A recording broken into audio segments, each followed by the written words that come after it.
Tingnan na kayong makeup products kasi sa papel ko. This is in A5 size and ito naman yung B5. Hey guys, so it's currently 11:45 and may pasok ako ng 1 PM. Na-miss ko mag-vlog. 3 or almost 4 months ata ako hindi nakapag-upload. Now, this vlog is a get ready with me vlog and I'm also gonna show you what are the things inside my bag. And we're gonna do that while I prepare for my class. So yeah, let's start. Nakapag-moisturizer na ako, so siguro maglalagay na lang ako ng powder. Hirap pala mag-vlog kapag kapos ka sa oras. Kailangan ko talaga magmadali with doing my makeup. Kasi babiyay pa ako. Nakita niyo ba yan? Yung foundation lang gamit ko. Ayan. Foundation lang tong gamit ko kasi papasok mo na. Actually, hindi naman talaga totally required sa amin na naka-makeup ka kapag there is some Spanish student ka. But just to show up na fresh kasi school. And para naman kapag, for example, nag-exam diba? Biglang exam first day of class. Pero meron mga ganun. Anyway, hindi ko alam kung anong pinagsasabi ko, but this is actually my first time to do a get ready with me vlog. So, please bear with me kasi hindi ko siya masyadong gamay. But then, ayan. Okay na. Hindi ako masyadong gamay mag-get ready with me vlog. So, pasensya na kayo. Pero I really would love to try this. Ayan, ganyan na ako mag-browse. Ayoko nang medyo halata na ano. Parang, ganyan lang. Ayun na, okay na yan.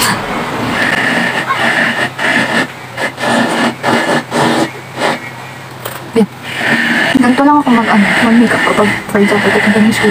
Or like, pupunta lang ako sa city namin. Minsan hindi ako nag-ayos. Kasi ever since, hindi talaga ako yung type na palayos. Hindi ko alam kung pantay yung tingin ko. But okay na yan. Kasi, wala na tayong time. Maybe sa school ko na lang siya i-fix if hindi siya maayos. Pero yeah, siguro okay na to. Ayan. Just gonna ipo my and this is from Pink Flash. Super suki ako ng Pink Flash. Pink Flash ba ka na?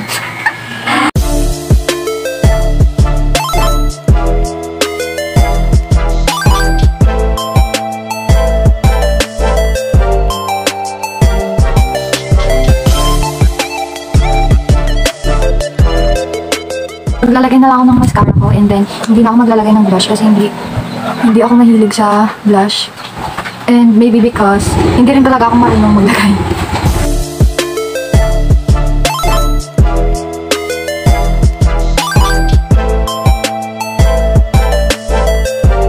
And just like that, we're done. Okay na tong makeup ko na to. Later on, gagawin natin yung hair ko, but we're gonna proceed first with the what's inside my bag. So guys, ito pala yung nabili ko na bag. Ito, nung nabili ko to, this is for only 329 pesos. Nabili ko siya sa TikTok shop and kasama na to dito sa bag na to. Ang malaki siya, this is like a bucket bag. Ayan, super spacious na nasa loob and then leather siya. So ito, meron ako ditong binder. Nabili ko din to sa TikTok shop. So, ayan. Ito yung gagamitin ko mostly sa mga subjects namin. Kasi may binili pa ako na isang binder. Ito siya. This is in A5 size and ito naman yung B5. So, ayan yung difference ng sizes niya. So, ayan. Pero, maybe I'll go for this one kasi mas maliit siya na compared dito. Pero ito naman, mas maganda din sulatan kasi mas malaki yung paper niya. I don't know, wala na akong time mag-decide kung alin yung gagamitin ko dito. But, for now, since isa lang naman yung subject namin, gagamitin ko tong notebook ko na to. Ayan.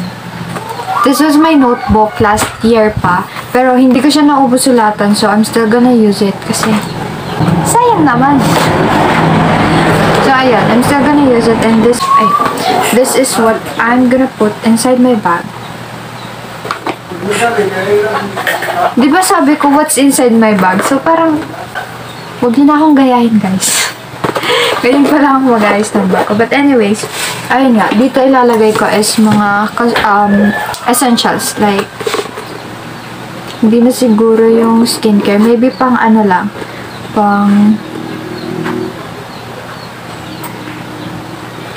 Baka powder lang ilagay ko. Mga lip tint, ganun. Ayan. Meron ako ditong Sanrio. Ayan. Mickey Mouse. Ang cute niya. Meron ako Sanrio. Meron akong lip gloss. Yeah. And powder. Dadalhin ko yung powder. And then alcohol, white, and face mask. Actually, hindi na kailangan ng face mask sa amin. Pero since nasanay ako, magdadala pa rin tayo. Ito pala yung nilalagyan ko ng perfume ko. It's a very small bottle. Galing po sa kapatid ko. And nilalagyan ko ng perfume. Pero ubus na siya. So, magpapalit tayo ulit. And then, another thing pala na ilalagay ko sa bag ko is ito, pencil case. Nabili ko din pa sa TikTok shop. And meron tayo dito correction tape and then mga ballpen. Tapos, ito, yung paper ko. Ito guys, yung paper ko. Ganito lang yung paper ko kasi, alam niyo ba, hindi ako nakabili. Ayun. Hindi ako nakabili. Tingnan na kayong makeup products kasi sa papel ko. So, wag na natularan. Tapos yung pa to, pwede pa naman susulatan ng back.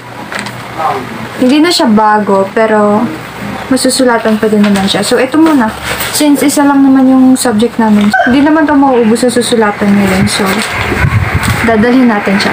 And one more thing na nakalimutan ko is, ngayon ko lang ulit na-realize na wala pala akong payong. My God, sa init na to, wala akong dalang payong. Anyway, wala akong payong, pero bibili na lang ako mamaya. Kasi, malapit lang din naman sa sentro na kasi yung school namin. So, ayun. Pwede naman ako, bibili na lang.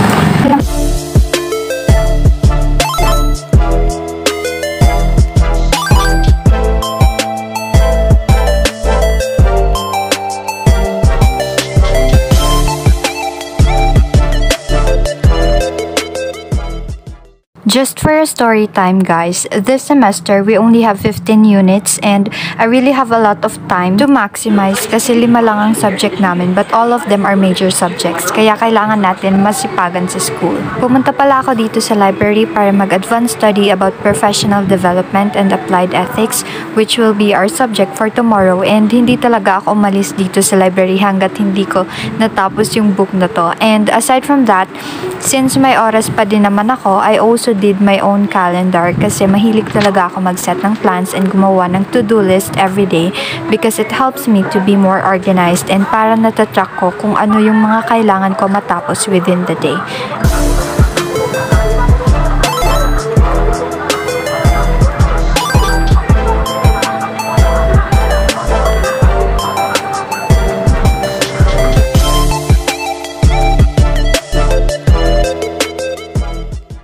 And after ko mag-aral, dumiretso ako. So, one of my go-to place to eat kasi first day of class ngayon and iti-treat ko ang sarili ko dahil pumasok ako. Joke lang. It's just my way of welcoming the new semester and I'm really hoping na wala akong masyadong maging problem especially sa academics ko this year and the next year.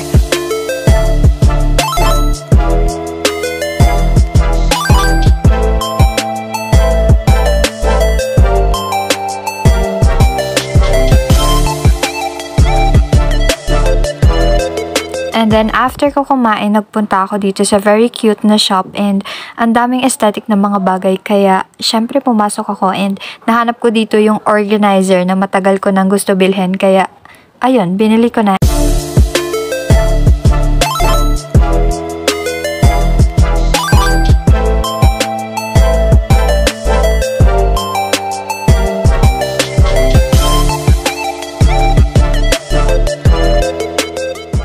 And paglabas ko, nanood ako ng event dito sa mall and grabe, na-miss ko mag-perform. Nakakamiss yung mga araw na umaakit ka sa stage together with your team para sumayaw and mag-compete.